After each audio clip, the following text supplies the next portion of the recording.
Kami dari Fakultas Informatika, jurusan Sistem Informasi, semester 4, kelas SIB sore, akan memaparkan beberapa penjelasan tentang materi perkuliahan infrastruktur teknologi informasi. Nah, langsung saja masuk ke materinya. Infrastruktur teknologi informasi adalah kumpulan sumber daya teknologi yang mencakup perangkat keras, perangkat lunak, jaringan, pusat data, layanan cloud, dan sistem keamanan TI.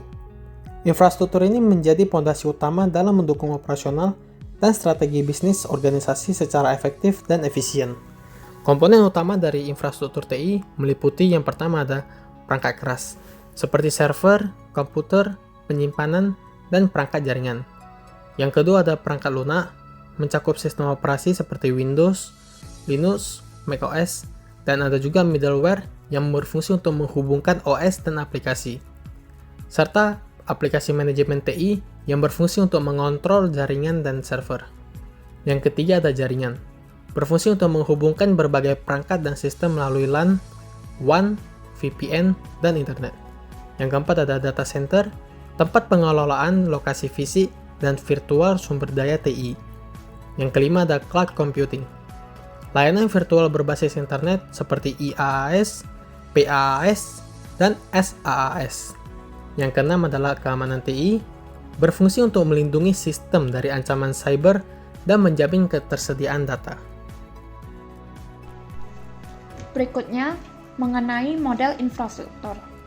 Dalam model infrastruktur terdapat 3 jenis blok penyusun aplikasi. Yang pertama ada client application. Client application adalah aplikasi yang beroperasi pada perangkat pengguna akhir. Yang kedua ada office application, yaitu aplikasi yang digunakan oleh banyak organisasi. Yang ketiga, business specific application, aplikasi yang dirancang secara khusus untuk mendukung proses bisnis tertentu. Sebagian besar aplikasi membutuhkan beberapa layanan tambahan untuk dapat bekerja sama. Berikut ada front-end server, yaitu server web yang memungkinkan pengguna berinteraksi dengan aplikasi. Lalu ada application server, yaitu wadah yang menjalankan aplikasi. Selanjutnya ada connectivity, yaitu server yang memungkinkan koneksi antara aplikasi. Lalu ada database, yaitu sistem yang menyimpan dan mengambil data terstruktur. Berikut terdapat beberapa hal yang termasuk dalam infrastruktur building block. Yang pertama ada end user device, yaitu perangkat yang digunakan pengguna akhir. Lalu ada operating system, program yang mengelola fungsi internal komputer. Lalu ada compute, yaitu komputer fisik atau virtual. Lalu selanjutnya ada storage, yaitu sistem yang menyimpan data. Lalu ada networking, menghubungkan semua komponen. Selanjutnya ada data center, yaitu tempat yang menyimpan perangkat keras infrastruktur TI. Selanjutnya adalah pengantar atribut non-fungsional. Kebutuhan non-fungsional adalah aspek yang menentukan kualitas sistem, seperti keamanan, kecepatan, keandalan, dan skalabilitas. Meskipun tidak terkait langsung dengan fungsi utama, kebutuhan ini penting untuk memastikan sistem berjalan optimal, stabil, dan mampu memenuhi ekspektasi pengguna dalam berbagai kondisi. Atribut non-fungsional atau quality attributes merupakan faktor yang sangat penting dalam desain arsitektur perangkat lunak karena dapat mengaruhi internal sistem, pemilihan teknologi, hingga keputusan desain jangka panjang. Berikut adalah beberapa contoh atribut non-fungsional. Yang pertama adalah availability, yaitu ketersediaan sistem untuk tetap aktif dan pulih secara cepat. Yang kedua adalah scalability. Sistem ini mampu menangani pertambahan dari pengguna. Yang ketiga ada reliability, yaitu sistem tetap berjalan walaupun terjadi kegagalan. Yang keempat adalah stability. Sistem ini beroperasi normal walaupun dalam tekanan. Yang kelima ada testability, yaitu sistem yang mudah diuji dan dievaluasi. Yang keenam ada recoverability, yaitu sistem yang pulih dari kerusakan atau bencana. Yang ketujuh ada performance, yaitu kecepatan dan efisiensi respon dari sistem. Yang kedelapan ada security, perlindungan dari data akses tidak sah. Nah, terdapat beberapa tantangan dalam implementasi atribut non-fungsional, yaitu konflik antara pemangku dan kepentingan atau pelaku bisnis. Yang kedua, memiliki desain yang kompleks. Yang ketiga, keseimbangan antara performance dan biaya. Yang keempat, tidak diprioritaskan dengan baik. Berikutnya, konsep ketersediaan. Konsep ketersediaan dalam teknologi mengacu pada kemampuan berupa sistem, perangkat keras, perangkat lunak, dan jaringan untuk selalu dapat diakses secara optimal tanpa gangguan, di mana gunanya untuk memastikan operasional bisnis berjalan lancar tanpa downtime. Ketersediaan melibatkan berbagai komponen infrastruktur IT seperti hardware, software, jaringan, layanan cloud, dan pusat data yang saling terintegrasi untuk menjaga aksesibilitas dan keandalan layanan teknologi informasi. Ketersediaan yang baik penting untuk menjaga keberlangsungan operasional, meningkatkan produktivitas, mendukung keunggulan kompetitif, memfasilitasi inovasi, mengurangi risiko kerugian, serta meningkatkan efisiensi operasional. Namun, faktor-faktor seperti keterbatasan anggaran, akses jaringan yang sulit, kendala teknis, kurangnya sumber daya manusia yang terampil, dan ancaman keamanan cyber yang dapat menyebabkan ketidaktersediaan layanan yang berdampak negatif pada suatu bisnis.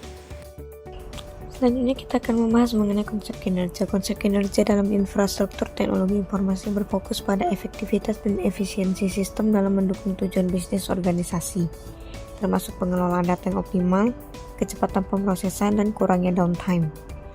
Terdapat beberapa faktor-faktor yang mempengaruhi kinerja. Yang pertama ada kecepatan jaringan, yang kedua kapasitas penyimpanan, dan yang ketiga adalah kebijakan keamanan. Kinerja tidak hanya dilihat dari sisi teknis tetapi juga dari persepsi pengguna. Pengguna menginginkan sistem yang stabil dan responsif. Ketika peningkatan kecepatan tidak memungkinkan, elemen visual seperti splash screen dan progress bar dapat meningkatkan persepsi bahwa sistem berjalan dengan baik. Terdapat 4 metode estimasi kinerja dalam infrastruktur teknologi informasi. Yang pertama ada benchmarking, yaitu mengukur performa komponen secara spesifik. Yang kedua, terdapat vendor experience, yaitu menggunakan data historis dari penyedia teknologi informasi. Yang ketiga, prototyping, membangun sistem uji untuk bagian kritis. Dan yang terakhir ada user profiling, yaitu simulasi berdasarkan tipe penggunaan dan tugasnya.